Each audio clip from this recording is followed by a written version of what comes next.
അറബികൾ ഏത് സമയത്തും എപ്പോഴും പരസ്പരം പ്രാർത്ഥിക്കുന്ന ഒരു 3 പ്രാർത്ഥനകൾ അത് നമ്മളൊന്ന് പഠിച്ചു വെക്കണം, നല്ലതാണ്. ഒന്ന് ഹയ്യാക്കല്ല, ചിലപ്പോഴൊക്കെ ഞാനത് പറഞ്ഞിട്ടുണ്ട്, പക്ഷേ ഒരു ഭാഷയുടെ കൃത്യത മനസ്സിലാക്കി പറയുന്നവർക്ക് എത്ര വട്ടവും അത് കേട്ടാലേ അങ്ങനെ മനസ്സിൽ പതിയുള്ളൂ. അതുകൊണ്ട് വീണ്ടും പറയുന്നത്, എൻ്റെ വിദ്യാർത്ഥികളെ, എന്നെ ഫോളോ ചെയ്യുന്നവരൊക്കെ, ഞാൻ പറയുന്നവരെ, ഞാൻ ആരെ കണ്ടാലും ഹയ്യാക്കല്ല യാ സയ്യിദ്, അത് ലേഡീസാണ്. ഹയ്യാക്കില്ല യാ മാമ, ഹയ്യാക്കില്ല യാ ഉഖ്തി, ഹയ്യാക്കില്ല, അങ്ങേക്കൊരു നല്ല ഗോഡ് ബ്ലസ് യു, അങ്ങേക്ക് ദൈവം അനുഗ്രഹം ചൊരിയട്ടെ എന്നൊരർത്ഥമുണ്ട്.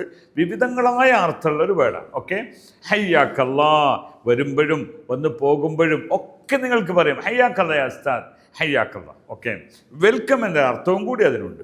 രണ്ടാമത്തെ ഒരു വേർഡാണ്, ഒരു പ്രാർത്ഥനയാണ്, ജസാക്കല്ല ഖൈർ, ജസാക്കല്ല ഖൈർ.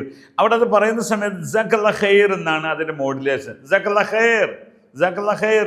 ശുക്രൻ മാത്രം പറയരുത്, ശുക്രൻ്റെ കൂടെ ജസാക്കല്ല ഖൈർ എന്ന് പറയണം. ഓക്കെ, രണ്ടായില്ലേ. മൂന്നാമത്തെ ഒരു പ്രാർത്ഥനാ വേർഡാണ്, എന്താണ് നമ്മൾ സാധാരണ കേൾക്കാറുണ്ട്, ബാറക്കല്ലാ ഫീക്ക്, ബാറക്കല്ലാ യാ സയ്യിദ്, ബാറക്കല്ലാ യാ ഹബീബി, ബാറക്കല്ലാ ഫീക്ക് എന്ന് പറയാം. ഓക്കെ, അപ്പോൾ ഇതിനൊക്കെയുള്ള മറുപടി എന്താണ്? ഹയ്യാക്കല്ലക്ക് മറുപടി അല്ലാ ഹയ്യീക്ക് എന്ന് കൊടുക്കാം, അല്ലാ ഹയ്യീക്ക് കൊടുക്കാം. ജസാക്കല്ലക്ക് മറുപടി അല്ലാ യസിക് ഖൈർ കൊടുക്കാം.